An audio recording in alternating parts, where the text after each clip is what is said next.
In Transformers, there are many characters who most would deem as important to any Transformers story. Characters such as Optimus Prime, Megatron, Bumblebee, Starscream. But there is one character who I believe is vitally important to any Transformers story. And that character is, of course, Thundercracker. Thundercracker is an overlooked character, to say the least. With him being killed off unceremoniously in Cyberverse and Image Comics' new Transformers run, and not even appearing in Earthspark, instead being replaced by Nova Storm, it's clear that many writers have just written him off as a blue Starscream. He's ignored and left out of most stories, but Thundercracker represents something so simple but special to the Transformers story. He is the hesitant Decepticon. What I mean by this is Thundercracker is a character who is more than just a generic evil Decepticon, and in this video essay I will explain why.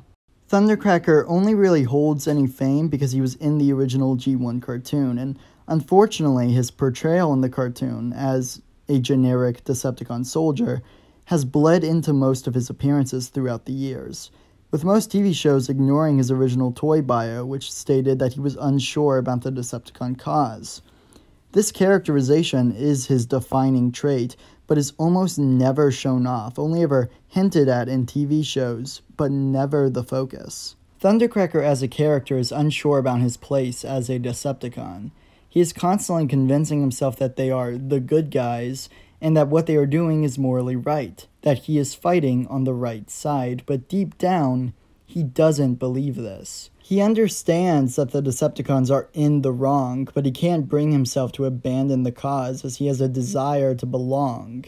If he leaves the Decepticons, if he leaves the Seekers, then what will he do? He doesn't belong anywhere else, so he's convinced himself to stay. Thundercracker serves as our viewport into the Decepticon cause. He's a character defined by his relationship to the cause, and his fellow Seekers, Starscream and Skywarp. Without Thundercracker, the Decepticons are just the bad guys. But with him, suddenly everything changes. We as the audience can see things from the other perspective. When stories showcase the Decepticons from Thundercracker's point of view, we can get a better understanding of them as characters, as people. Because while we watch Thundercracker convince himself that he is on the right side, not only is he convincing himself, but he's convincing us. Even if the Decepticons are objectively the bad guys, with Thundercracker, it creates a sense of what if. What if they aren't all bad? What if there is some merit to their beliefs? What if Thundercracker left? Thundercracker is the perfect example of this archetype in Transformers I like to call the hesitant Decepticon. This is a character in a Transformers story who serves as our point of view when looking at the Decepticons. Think Thundercracker himself, Transformers Prime Dreadwing, Armada Starscream, and so on. These are characters who are Decepticons but are unsure about their place in the cause, and are questioning if they are in the right. These are characters who make the Decepticons more interesting and turn them from generic bad guys to real people and characters that we care about.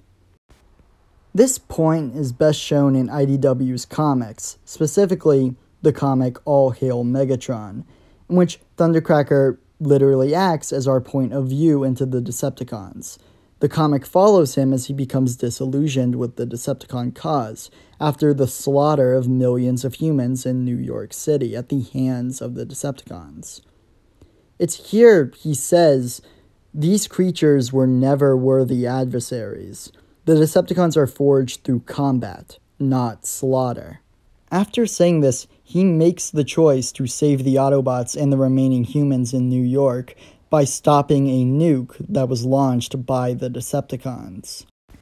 In response, he's labeled a traitor by the Decepticons, left behind on Earth and forced to go into hiding, eventually becoming allies with the Autobots and the Earth Defense Force. Throughout All Hail Megatron, Thundercracker shows more and more contempt for the Decepticons as he watches them commit atrocity after atrocity. This story, along with his future appearances in IDW Comics, are some of my favorite Transformers stories of all time. They turn Thundercracker, who many view as a nobody character, into an interesting protagonist that we want to see get better and join the right side of the war. These comics are the perfect way to use Thundercracker in a story. They showcase his personality, they establish his dynamic with the other Decepticons, and they expand on how he feels about the atrocities they commit. And later on in these comics, after living on Earth for several years, getting a pet dog named Buster, and becoming a screenwriter, Thundercracker comes into his own both as a character and a person as well. He becomes more than just a random background Decepticon.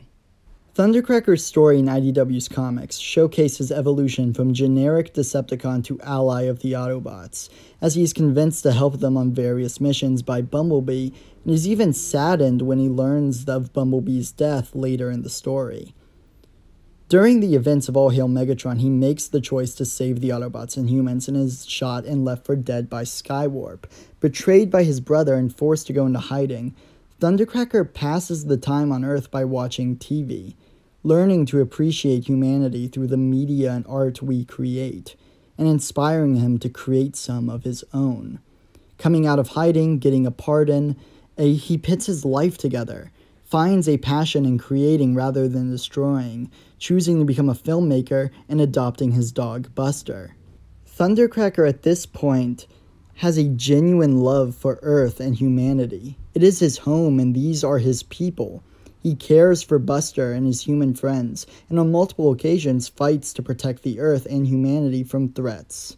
He is a hero at this point. Thundercracker is also a character defined by his relationship with the other Seekers. He, Skywarp, and Starscream have a clear dynamic that helps flesh them out as characters. Skywarp is the dumb, sneaky one who follows Starscream because it's all he can think to do. Starscream is the conniving leader, and Thundercracker is the timid, smart one, who doesn't want to abandon his brothers in arms, so he convinces himself that they are on the right team. Once again, returning to IDW's comics, there is one story that showcases this relationship very well. That story being Optimus Prime, Annual 2018.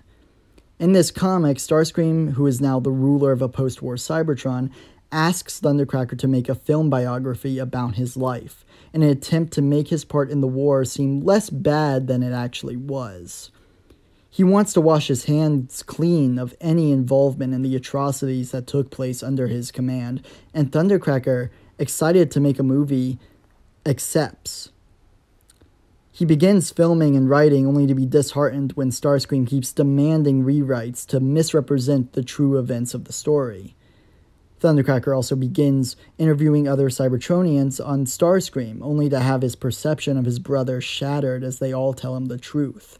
The truth TC already knows, but is too afraid to accept.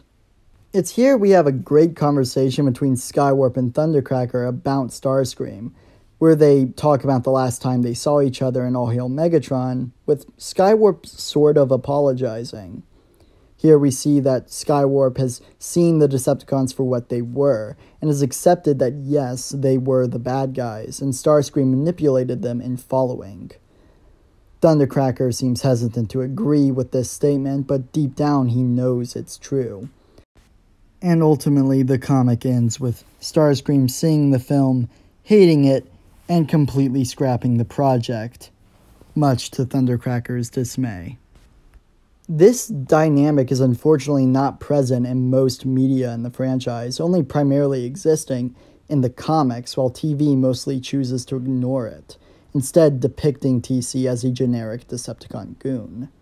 To not have this dynamic in a story is honestly just a missed opportunity for some really interesting character dynamics and plot points. Now, I understand that not every Transformers show or book should focus on this aspect, but the fact that only the comics have is just a shame. To me, nothing shows just how misused Thundercracker is than Image Comics' new Transformers comic, which has Thundercracker appear for one panel before dying in the very next one, with no dialogue. He just shows up and dies. And to me, this seems like such a waste of a character.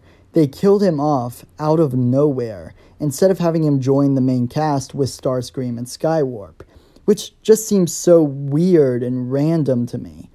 All his potential stories and character development, everything I've mentioned in this video so far, just gone, thrown out the window, and for what? Now, any Transformer can fall under the hesitant Decepticon archetype. It does not have to be Thundercracker, but Thundercracker is sort of the original.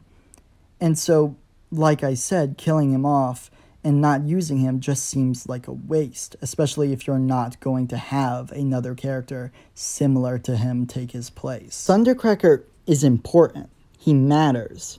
He's an integral part of the Transformers cast. He brings so many unique opportunities to any new story involving him, and he's just a great character who deserves more than just being labeled as a blue Starscream repaint.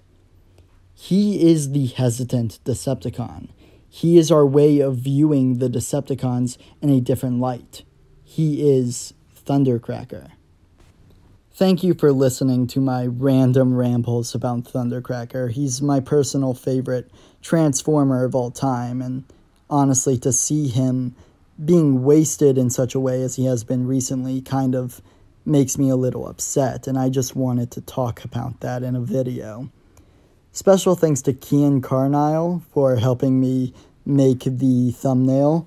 I had a thumbnail for this, but it was so bad that he just offered to make me a new one, which I am grateful for. Thank you, man. I would give you a shout out, but you are infinitely bigger than me, and I guarantee like the 200 people who are subscribed to me are already subbed to you.